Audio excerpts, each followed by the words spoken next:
তারাবি নামাজে 4 রাকাত নামাজের পরে মুনাজাত সহিহ হাদিসে আছে কিনা? প্রশ্ন আসছে রোজা রেখে বিয়ে করা যাবে কিনা? 100 বার যাবে, তবে বাসরঘর করতে হবে রাত্রে। শুনেন, খুব মনোযোগ দিবেন। নামাজের পরে হাত তুলে রাসূল সাল্লাল্লাহু আলাইহি ওয়াসাল্লাম কখনো মুনাজাত করতেন না।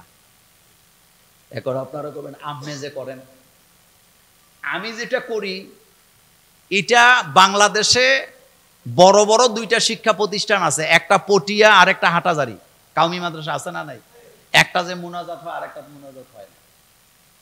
আমি বাংলাদেশের অনেক বড় আলেমও না, অনেক বড় মুফতিও না, তবে রাসূল সাল্লাল্লাহু আলাইহি ওয়াসাল্লাম নামাজের পরে, ফরজ নামাজের পরে সম্মিলিত হাত তুলে মুনাজাত করে নাই।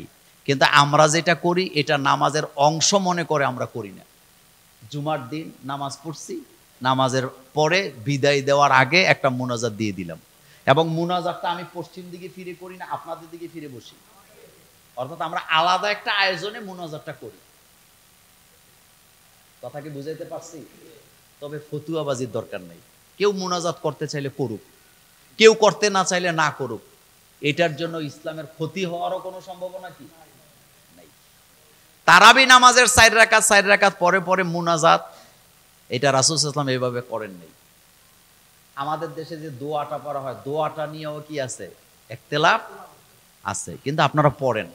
দোয়া তো মাসনুন দোয়া, পড়ার মধ্যে কোনো গুনাহ নাই। এজন্য আমরা তর্কে যাব না, আমরা তর্কে যাবই না।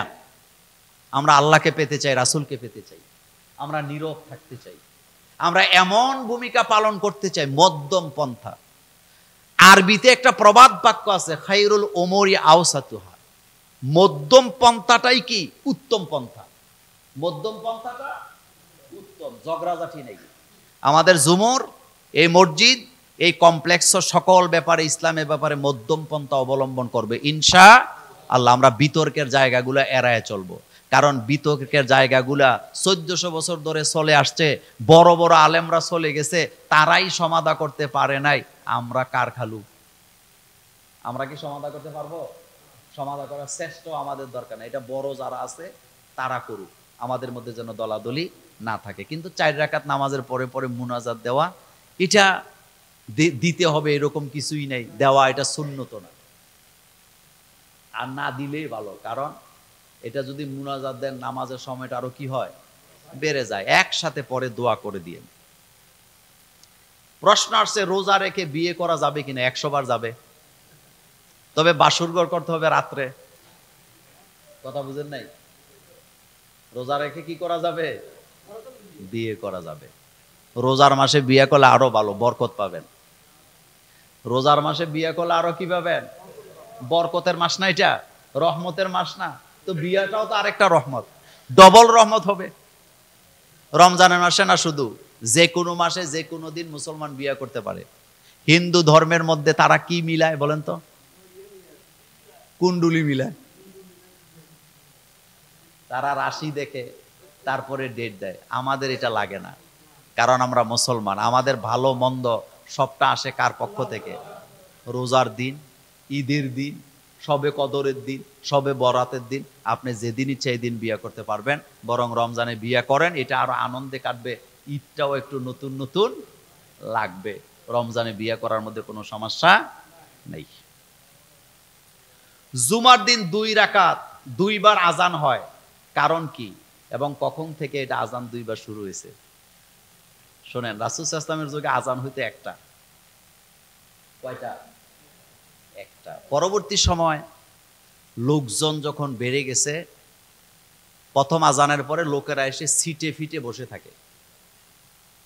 তাদেরকে একত্রিত করার জন্য আরেকটা আজানের প্রচলন আসছে, তবে এটা খলিফারা করেছেন, এটা সাধারণ কেউ করে নাই। এটা নিয়ে ফতুয়াবাজি করেন। আচ্ছা বলেন তো, আমরা বাংলাদেশে যত বড় বড় আলেম থাকুক, তারা কি আবু বকর, ওমর, উসমান, আলী রাদিয়াল্লাহু তাআলা আনহুম এদের চাইতেও কি বেশি ইসলাম বুঝে? বলেন, বুঝে? কেউ যদি বলে যে আমি ওমরের সিদ্ধান্ত মানি না, আবু বকরের সিদ্ধান্ত মানি না, তার ঈমান থাকবে না। কারণ ওমরের সিদ্ধান্তের উপরে 5 জায়গায় আল্লাহ নিজে কোরআনের আয়াত নাজিল করছে। কার সিদ্ধান্ত? তার মানে বোঝা গেছে ওমর নবী না, কিন্তু ওমরের সিদ্ধান্তকে ভালোবাসে কে? আল্লাহ পাক। সুতরাং এই আজানটা সাহাবাই কেরাম এটা ঠিক করছে, আমাদের কেউ এটা করে নাই। এটা খোলাফারা করছেন যাদের হাতে রাসূলকে ইসলাম নিরাপদ মনে করছে। রাসূল বলছে খাইরুল কুরুনি কারনি সুম্মাল্লাযিনা ইয়ালুনাহুম সুম্মাল্লাযিনা ইয়ালুনাহুম। রাসূল সাল্লাল্লাহু আলাইহি ওয়াসাল্লাম আবু বকর, ওমর, ওসমান, আলী আলাদা আলাদা করে ভাগ করে দিয়ে যায় নাই। খেলাফতের দায়িত্ব কাউকে দিয়ে যায় না, কারণ রাসূল জানেন আমি লোক তৈরি করছি, এমন লোক আমি তৈরি করে গেলাম যাদের হাতে আমার ইসলাম, আমার কোরআন, আমার হাদিস আমানতের খেয়ানত হবে না। সাহাবাই কেরাম কখনো ইসলামের খেয়ানত করেন নাই, যেটা সঠিক তারা সেটাই করে গেছেন। সুতরাং আজান দুইটা, এটাই চলবে। এটা লোক এখন কম না বেশি? বেশি।